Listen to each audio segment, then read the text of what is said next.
So there's this great article by Jordan Miner on Geek.com called How I Use Lies About a Cartoon to Prove History is Meaningless on the Internet. In it, he discusses his relationship with a 1994 animated show called Street Sharks, a Ninja Turtles cash-in about four brothers who were gene-spliced with sharks.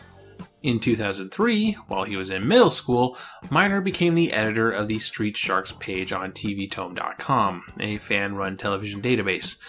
There, Miner constructed a completely fictional version of the show, with fake episodes and plot details, including the existence of a female street shark named Roxy. These complete fabrications about this show spread around to the point where people who actually watched the show when it originally aired believed them to be real, resulting in misattributions on IMDb pages, fan pages with incorrect information, and lots of confused Facebook and YouTube comments.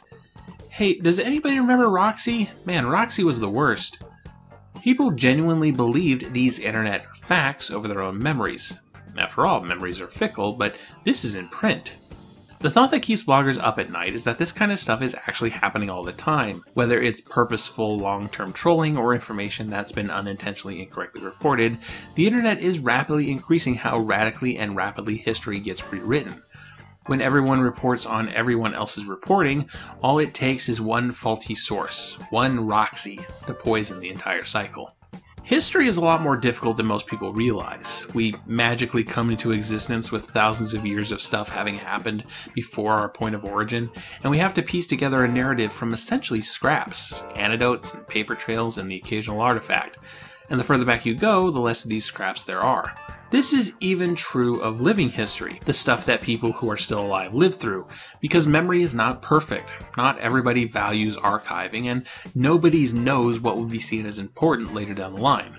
Sure, recording history is better now than it's ever been, thanks to video and audio technologies that get cheaper, more sophisticated, and keep longer-lasting archives, but even they're not perfect. And people have a nasty habit of believing non-truths very quickly if it's being presented from an authoritative source.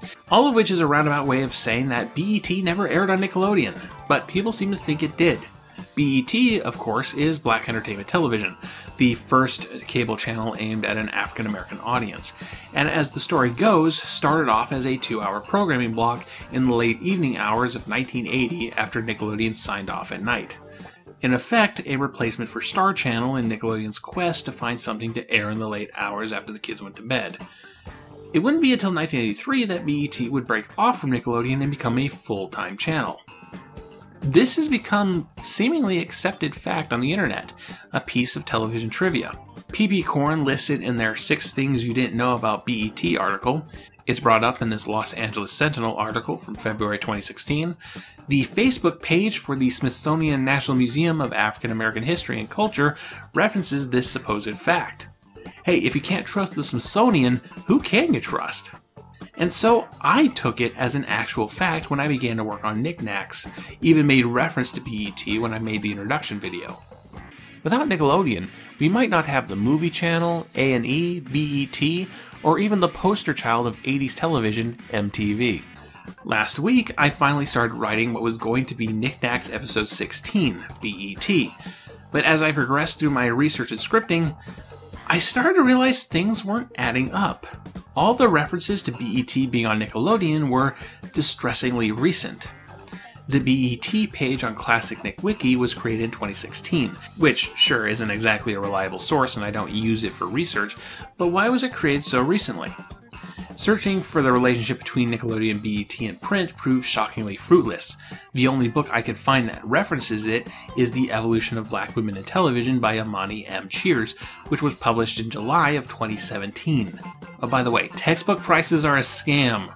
I found no newspaper or magazine articles that links the two channels together, no TV listings, there's no reference to it in my usual Nickelodeon research books. There's just very little hard evidence out there. Now, I originally came across this fact from well, Wikipedia, and trust me, I know. But so many Nickelodeon fan sites also reference BET, so I took it at face value at first. The first place I saw it was on the list of programs broadcast on Nickelodeon page, down here in the former programming block section. BET, broadcast on Nickelodeon between 1980 and 1983. There's no citation, but there's a lot of things on this list that also don't have a citation that I have since verified from other sources.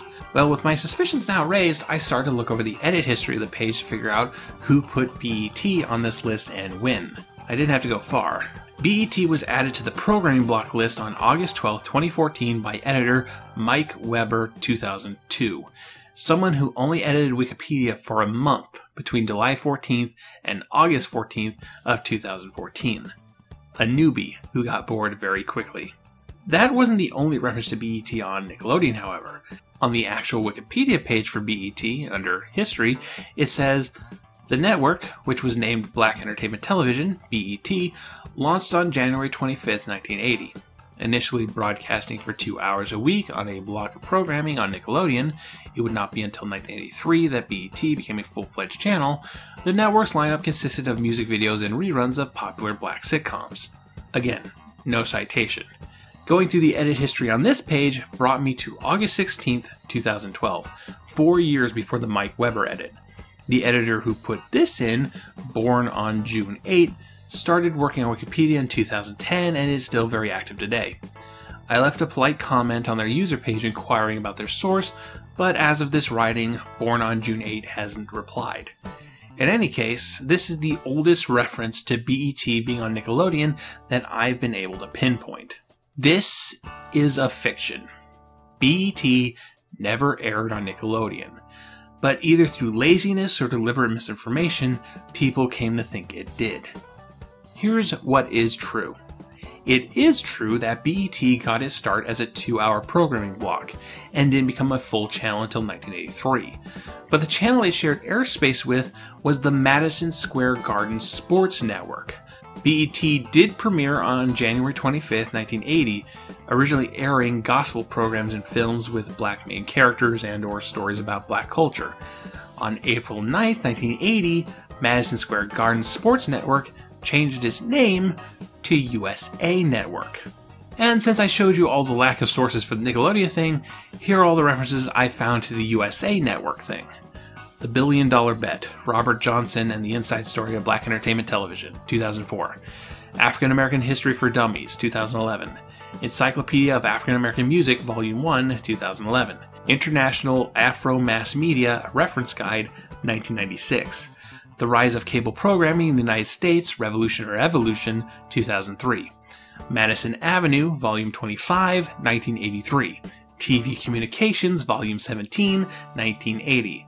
Oh, and here's some video interviews with BET's founder, Robert Johnson. I think on the first night we launched off the back of MSG. So whatever Madison Square Garden had, I think at that time, interestingly enough, when we launched with 3 million subscribers, we had the largest subscriber launch of any programming service in the country because we were piggybacking on Madison Square Garden Sports. Oh, I see. You worked with him in terms of the accessing of transponder space. Are you piggybacking on the AU That's right. Columbia thing? I see. You're doing that. When they're not doing Madison Square Garden, That's right. That's one thing they got going. Another thing, you're piggybacking time when they're not using it then. That's right, and that gives me immediate access to that kind of market. So, yeah, Madison Square Garden / USA Network, not Nickelodeon. So, why did people so easily accept the Nickelodeon version of this story? Part of it probably has to do with Nickelodeon and BET both now being owned by Viacom, making them siblings.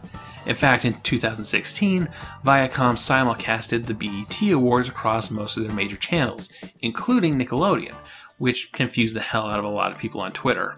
But Viacom bought BET in 2001, while it bought Nickelodeon, along with a bunch of other channels from Warner Cable, in 1986. BET didn't have any connection to Warner Cable. And sure, Nickelodeon has shared airspace with channels that are very different from their children's programming multiple times. We've already discussed Star Channel, we'll be discussing A&E in a future episode. Hell, Nick at Night is technically a different channel from Nickelodeon. It's counted separately in ratings. BET's presence wouldn't nearly be as out of place as you might initially think. But alas, it never happened. And damn it, I was halfway done with my script. And this is going to mess up the numbering of all the future episodes. Wikipedia! So, that's that.